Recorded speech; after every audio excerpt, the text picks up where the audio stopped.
En el centro de Santiago, Inmobiliaria Cresal, donde están los mejores inmuebles, expertos en intermediación inmobiliaria. Tenemos al cliente para su propiedad. Visítenos en el centro de Santiago, calle General Pardiñas 20 Bajo, teléfono 981 590 152 o visite nuestra página web www.inmobiliariacresal.com.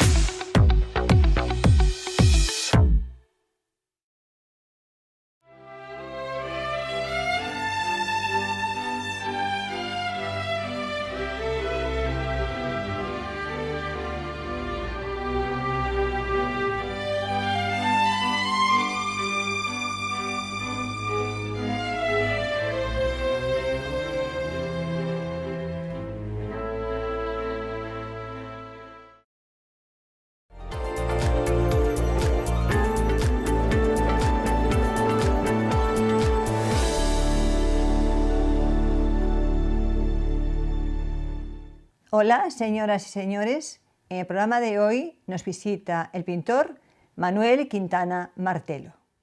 Nacido en Roxos, Manuel Quintana Martelo estudió en la Escuela Superior de Bellas Artes San Jorge de Barcelona, donde ingresa con el número 1, además de obtener becas nacionales e internacionales y distintos premios de pintura y dibujo.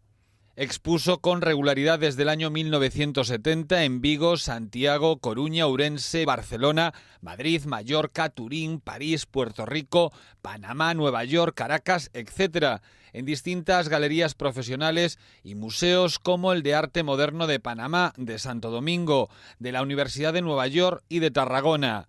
También el de Arte Contemporáneo de Ibiza, MEIAC de Badajoz, Centro Galego de Arte Contemporánea de Santiago, Museo do Pobo Galego, Museo do Mar de Vigo, Museo de Arte Moderno de Lugo, etc. Y participa en ferias de arte internacionales como Arco, FIAC de París, Artisima de Turín, FIA de Caracas, Art Chicago, Art Madrid, Feria Internacional de Berlín y Feria de Arte de Shanghái, entre otras.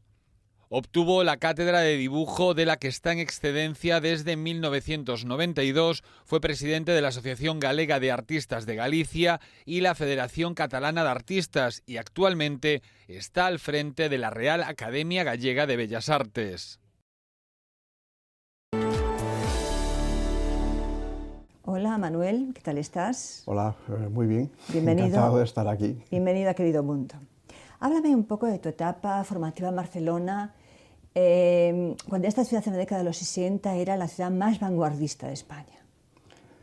Bueno, sí, yo fui a Barcelona un poco accidentalmente porque había estado estudiando en la Escuela de Peritos Industriales de Vigo, porque mis padres querían que hiciera una carrera seria antes de irme a Bellas Artes, pero duré año y medio y luego decididamente dijeron que, bueno, que antes de que no hiciera nada, que me fuera a Bellas Artes. ¿Qué caso es?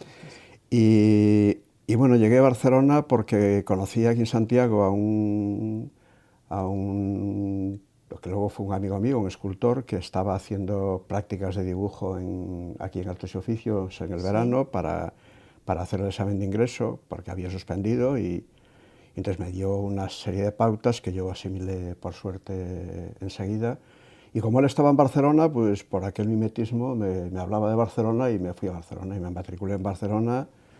Hice el ingreso en lo que aquel momento era Escuela Superior de Bellas Artes de Barcelona, sí. Sant Jordi, y allí hice pues ya toda la carrera, ¿no? Y es verdad que luego Barcelona era una ciudad con vivencias, una ciudad muy europea, no tenía el Museo del Prado, eso sí, pero allí hacía escala cada vez que venía a Santiago, hacía escala en el Museo del Prado.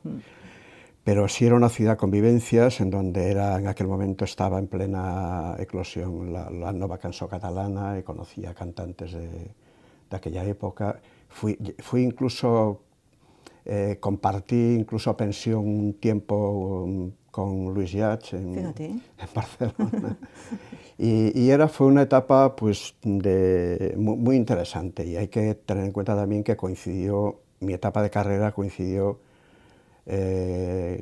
pues con el mayo del 68, ¿no? que fue un elemento detonante, y que aquello en aquel momento yo creo que sí que nos marcó a los estudiantes de de Bellas Artes. De hecho, yo inmediatamente después de mayo del 68 no pude resistir la tentación de irme a París, que fue la primera vez que llegué a París, y ya no cogía el mayo, pero sí estaba todo todavía muy fresco y muy vital. El bar latino sería una maravilla, me imagino, ¿no? El bar latino sí, todo era efervescente, ¿no? No sé, creatividad por todas partes, ¿no? Sí, contacté también con mucha gente latinoamericanos que estaban allí, estaba Atahualpa Yupanqui, estaba Paco Ibáñez, estaba Judy Reyes, una cantante mexicana, todos estos un poco de la canción protesta y de la lucha, ¿no? Sí. Y fueron, la verdad, que fueron épocas inolvidables. Mira, además me imagino que aprovecharías tu estancia en París para visitar museos, ¿no? Porque sí, París incluso la Bienal, que yo tengo la sensación de que te dio de coincidir por las fechas que yo manejé tuyas, sí, la Bienal de París en ese año, ¿no? Yo coincidí con lo que era, en aquel momento era la sesión Bienal de París, que ya no existe, me parece, ¿no? Creo que ya no existe, que se celebraba cerca del Quai de Pont, me parece recordar. Sí. Y claro, ¿qué me pasaba? A mí como estudiante de Bellas Artes, pues de repente me empezaba a encontrar obra que solo veía en los libros, ¿no? Claro. Entonces decía, pero esto es tan pequeño, esto es tan grande, ¿sabes? Porque en el libro todo tiene la misma dimensión. Claro. Y entonces eso fue una especie de shock, ¿no? Claro. Sobre todo en la obra de los clásicos, en el Museo del Louvre y en aquel momento en el Quai de Pont, que ahora es la estación d'Orsay, ¿no? Sí. El Museo d'Orsay. Pues en aquel momento era el Quai de Pont, que era un museo pequeño, precioso, donde estaban todos los impresionistas y podías de repente palpar la pincelada de Van Gogh, de Cézanne, de Renoir, de Gauguin, de todos aquellos, y eso era una experiencia inolvidable. Y luego en las galerías veías, pues, lo que en la escuela oíamos como que estaba de moda, ¿no? Pero de repente allí lo teníamos delante de las narices. Y eso marca, ¿eh? Es una experiencia. Eso marca. La verdad que sí. Bueno, aparte que eres pintor más, pero para cualquier persona visitar un museo de ese tipo importante, primera vez sí que te impresiona. Apenas Gioconda me dejó parada. Yo me la imaginaba mucho más grande, era pequeña, pero tenía algo especial que yo no había visto en ningún cuadro. Sí, y en aquella época se podía ver con cierta tranquilidad. Sí, todavía tienes una distancia para verla, porque ya estoy tiempo de París, ahora ya no se puede ver, ahora ¿no? Es terrible, ¿no? Ahora es terrible porque incluso yo creo que es hasta ingrato ir a verla yo. Mejor no verla, ¿no? Sí, sales enfadado. Mejor recordarla. Porque no te dejan verla directamente ya, ¿no? Mejor recordarla. Bueno, también me supongo que visitarías el Museo Picasso, ¿no? En aquella época no tienes interés tú por Picasso en aquella época. No, a ver, en aquella época el Museo Picasso, es que yo no recuerdo el Museo Picasso en París en aquella época. Sí recuerdo el Museo Picasso en Barcelona. Claro, ya. En Barcelona sí recuerdo el Museo Picasso, que era uno de los sitios así de referencia contemporáneos, ¿no? Pero no creas que en aquel momento, cuando por lo menos la primera vez que yo llegué a París, le tenía mucho respeto a Picasso. ¿Sí? A Picasso tardé un poquito en entenderlo. Tardé un poco en entenderlo, me costaba un poco más. Y creo que antes asimilé lo gestual, los expresionistas estratos americanos, ¿sí? los expresionistas franceses, como a Georges Mathieu, que estaba en aquella época en boga en Francia, o Dubuffet y esta gente, ¿no? Y luego Francis Bacon, que era inglés, pero que fue un personaje que marcó la vida de muchos estudiantes de Bellas Artes, ¿no? Hubo un momento en que casi todos éramos baconianos, por lo menos en Barcelona. O sea, yo creo que en aquella época nos reíamos de los de Madrid, porque decíamos, vosotros estáis atrasados, no solo haciendo ahí realismo y no conocéis a Bacon, y nosotros estábamos, pues todos éramos, pues eso, baconianos y en plan, pues asimilando pues lo que nos llegaba de Rauschenberg, de Koning, de Jasper Johns, de todos los americanos. ¿Y qué te pareció esa pintura, ¿no? Que introducía elementos que... Bueno, es una de las pinturas que marca también mi carrera, ¿no? La confrontación, que luego lo que va a ser cosas que en aquel momento aparecían accidentalmente, y luego de hecho yo empiezo a trabajar después de la escuela, empiezo a trabajar de una manera como muy cercana al expresionismo abstracto, ¿no? Y luego lo voy abandonando y llego al conceptualismo, y Cuando de repente me encuentro con que el arte es solo pensamiento e idea, pues digo, bueno, necesito algo más, ¿no? Y tengo que volver a coger los pinceles porque de alguna manera sentía la necesidad de dibujar, del olor, de la pintura, de la materia, y empecé a pintar, pero empecé a conservar todo aquello que tenía de expresión, de abstracción, y de hecho la pintura mía refleja un poco esa confrontación de mundos, ¿no? entre la representación y no representación. Prefiero llamarle así, casi que decirle que prefiero esta dicotomía que no decir figuración, abstracción, ¿no? Porque en realidad yo creo que casi todo es lo mismo, porque nada, ya decía Picasso que el arte de la abstracción que no existía, ¿no? Que él pintaba de la naturaleza. Pero tu contacto con Jasper John y esta gente fue ya en Nueva York, cuando llegaste a Nueva York, ¿no? No, después allí los descubrí de modo personal, quiero decir, de modo directo. Pero lo que llegaba a Europa en aquel momento de todos estos, pues eran la información que teníamos, ¿no? Por los libros.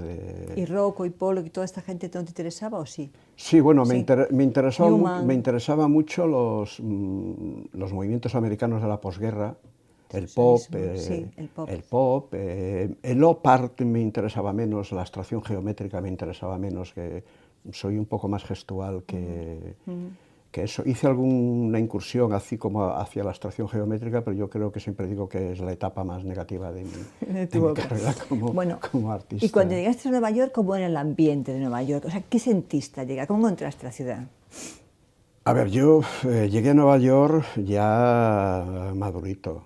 Llegué, ya llevaba años trabajando, ya habían pasado los años 80, ya teníamos mucha información de lo que se hacía en Nueva York, ya conocíamos muy de cerca todo lo que se hacía en Nueva York. Pues había muerto Andy Warhol, Basquiat, Kay Haring, y llegué a Nueva York por una necesidad, yo creo que vital, de un poco como huida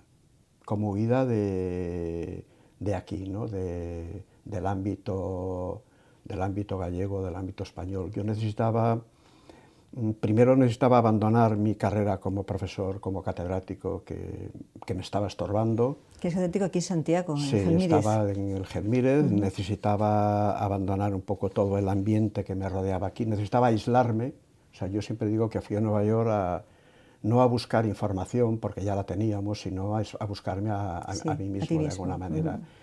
Y fue una ciudad que me marcó y que me sorprendió y que me acogió. Bueno, Nueva York es una ciudad que te atrapa al momento, te atrapa inmediatamente, ¿no? Tiene mucha energía. Sí, tiene mucha energía. Y yo recuerdo que al segundo día de estar allí vi una redada de policía en el downtown y digo, yo esta película la he visto ya,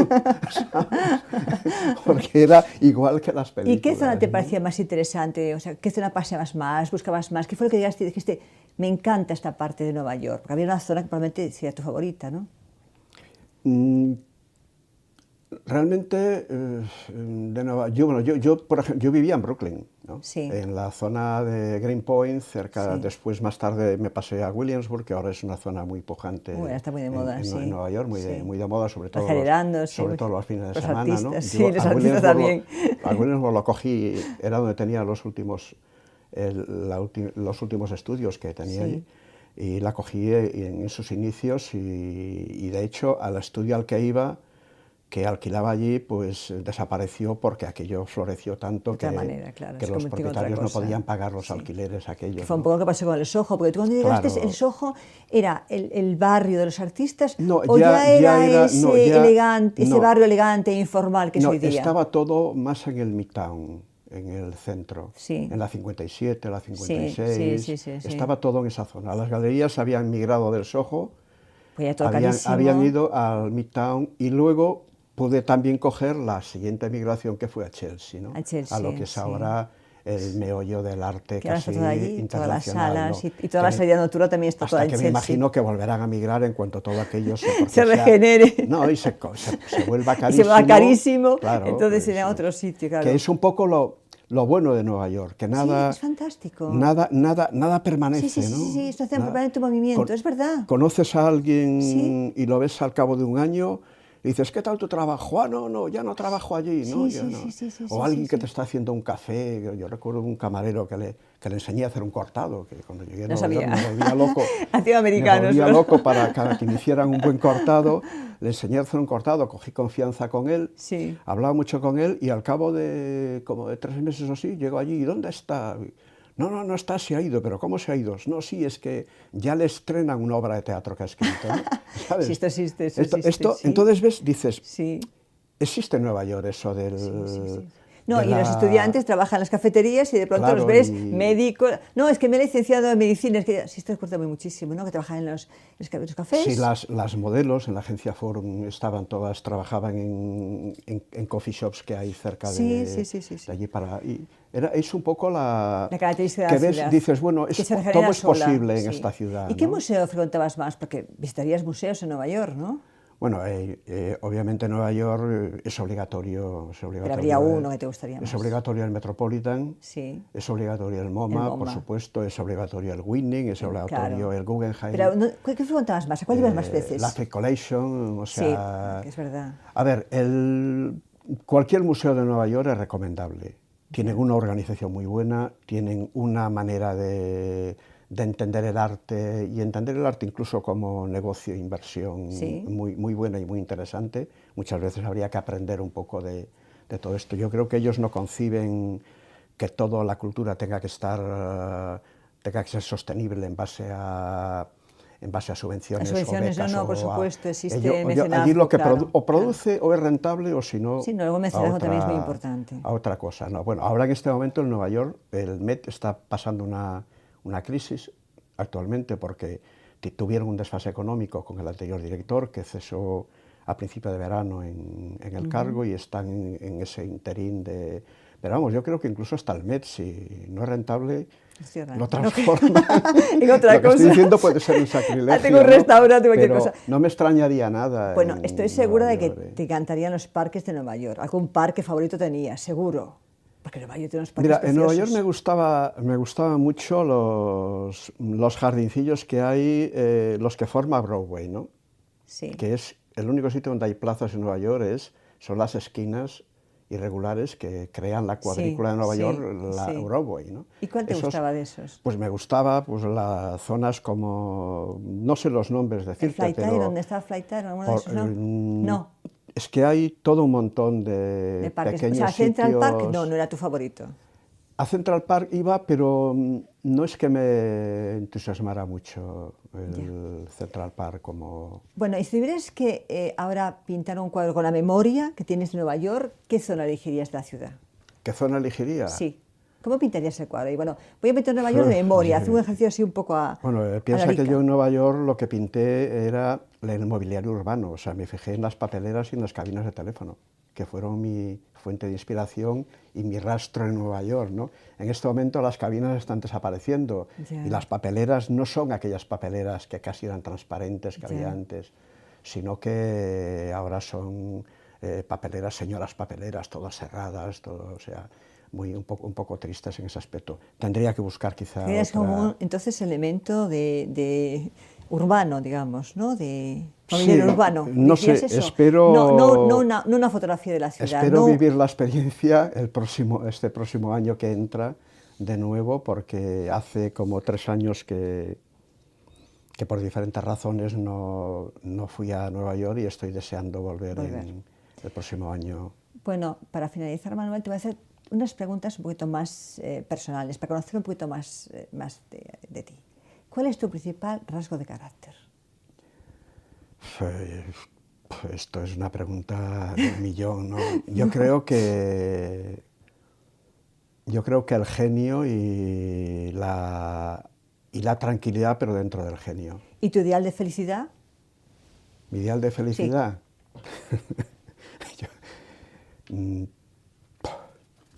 No sé, la tranquilidad. La tranquilidad. Sí, quizás la tranquilidad. ¿Un pintor favorito? Esto es fundamental que me lo digas. No puedo decirte un pintor favorito. No tienes uno. No, a ver, si me retrotraigo a los clásicos, pues obviamente no dejaría nunca a Velázquez porque es el cabrón más grande que ha parido la pintura. Así dicho, porque no se puede decir de otra manera. Es insultante la manera de pintar que tenía Velázquez. Nos ofende a todos Pero, directamente. sin embargo, me emocionaba Goya de estudiante mucho, y luego Rembrandt. Rembrandt es una de mis fijaciones, sobre todo a nivel matérico en el arte. Y luego contemporáneos sí, ya aprendí a querer a Picasso, ¿Sí? aprendí a querer a los abstractos, a los ¿Y Bacon expresionistas sigue siendo americanos. patio inocente o ya pasó? No, sin embargo, Bacon no me gustó, pero... Ya pasó, fue una etapa formativa. Sí, fue una etapa. Bacon fue una etapa. Bueno, pues gracias por compartir tu tiempo y tu experiencia con nosotros. Ha sido un placer hablar contigo. Muy bien, muchas gracias. Siguiendo las indicaciones de nuestro invitado, vamos a visitar el Soho. El Soho es un barrio neoyorquino situado en el suroeste de la isla de Manhattan, delimitado al norte por la calle Hudson, al sur por Canal, al este por Lafayette y al oeste por la Sexta Avenida o Avenida de las Américas. Desde el punto de vista arquitectónico, es uno de los barrios más interesantes de la ciudad. Sus edificios, que fueron construidos en la segunda mitad del siglo XIX, fueron realizados con hierro colado, un material descubierto por los ingleses a finales del siglo XVIII que permitía fachadas mucho más ligeras y un mayor número de ventanas, que proporcionaba espacios mucho más luminosos. Originalmente estas construcciones fueron destinadas a talleres, almacenes textiles, imprentas, es decir, a una industria ligera. Después de la Segunda Guerra Mundial, muchos de estos negocios cerraron sus puertas o se trasladaron a otros barrios de la ciudad, dejando los edificios vacíos. Entonces, en 1960, pintores, escultores, fotógrafos y cineastas que vivían en un barrio muy próximo y que estaban pagando unos alquileres muy elevados, decidieron ocuparlos, estableciendo en ellos no solamente sus talleres, sino también sus viviendas y creando los famosos loft, que inicialmente carecían de carácter residencial. Por consiguiente, eran ilegales como viviendas. La afluencia de artistas y la apertura de estas exposiciones va a convertir al Soho en el centro del arte neoyorquino de vanguardia. Estamos en la época del pop art. El pop art era una tendencia que se inspiraba en la estética de la vida cotidiana y que elevaba los objetos de uso diario a la categoría de obras de arte. El pop art nace como una reacción frente al expresionismo abstracto americano de los años 40, cuyos principales representantes eran Pollock, Kooning y Rocco. Además, los expresionistas trabajaban el óleo sobre grandes superficies, sin figuración y con una escala cromática muy limitada. Sin embargo, los miembros del movimiento pop art, cuyos ejemplos más representativos en América eran Andy Warhol y Lichtenstein, pues ellos recuperan el estilo figurativo, utilizan el collage como método de trabajo y utilizan los colores brillantes y primarios. En la evolución del expresionismo abstracto a la figuración pop art va a jugar un papel muy importante en la década de los 50 la pintura combinada de Rauschenbach, con sus cuadros en los que se incorporaban productos de desecho y objetos de consumo, así como también el neodadaísmo de Jasper Johns con sus cuadros de bandera en encáustica y sus superrealistas botes de cerveza. El establecimiento de galerías va a llevar consigo la apertura de cafés, restaurantes, tiendas, boutiques, que va a adoptar en su decoración un estilo propio, el estilo Soho, que se caracteriza por espacios muy luminosos con paredes de ladrillo. Ante el auge de la zona, en 1972 se va a producir un cambio normativo y se va a conceder carácter residencial a los loft. Esto va a implicar un aumento de los alquileres y va a obligar a gran parte de los artistas y de las galerías a trasladarse a otras zonas de la ciudad. Por consiguiente, vemos que este cambio normativo va a generar en el Soho un fenómeno de gentrificación. La gentrificación es un proceso por el cual pues, un espacio urbano deteriorado se cambia, se modifica mediante la rehabilitación y la reconstrucción de los edificios y se convierte en un espacio nuevo. La consecuencia inmediata es que hay aumento de los alquileres y entonces los ciudadanos tradicionales se ven obligados a abandonarlo y este espacio va a ser ocupado por clases sociales más pudientes que se adueñan del barrio. Por consiguiente, en la actualidad, ¿cómo es el Soho? Pues el Soho es un barrio elegantemente informal, con un alto nivel de vida, en el que se han establecido grandes firmas de moda y donde está una de las tiendas más representativas de la ciudad, como es, por ejemplo, la tienda de Prada, que fue inaugurada en el 2001, diseñada por el arquitecto holandés Rein Koolhaas, el cual trata de hacer un proyecto innovador al tratar de difuminar los límites cada vez más imprecisos que existen entre el arte y la moda. Esta tienda está situada en el 575 de la calle Broadway, un edificio de por sí emblemático que ya había sido restaurado en 1992 por Arata Isozaki para establecer en la sede del Museo Guggenheim del Soho, que cerró sus puertas en el 2001. El Soho lo integra una treintena de calles en las que se encuentran 26 bloques de edificios que en 1973 recibieron el título de Patrimonio Artístico. Es un placer pasear por sus calles, disfrutar del ambiente juvenil que aporta a ellas los estudiantes de la New York University, la Universidad de Nueva York, una de las universidades privadas más importantes de Estados Unidos, cuyos edificios se identifican perfectamente por sus estandartes morados.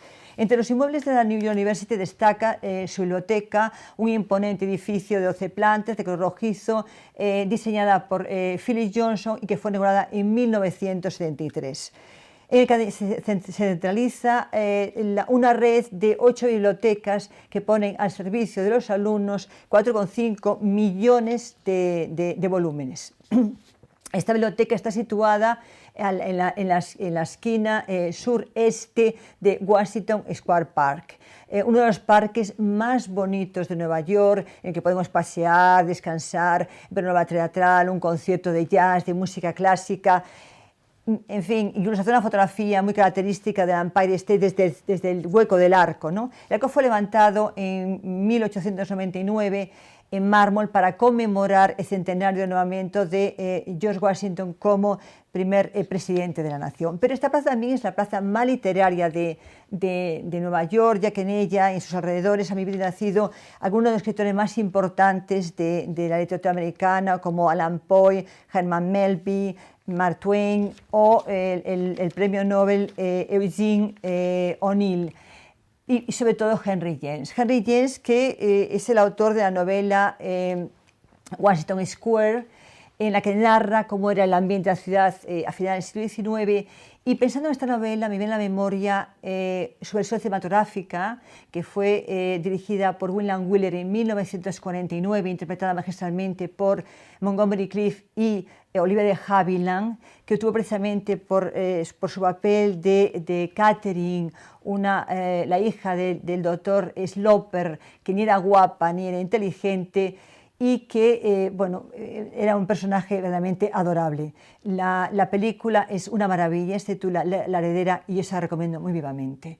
Gracias por su atención y hasta el próximo programa.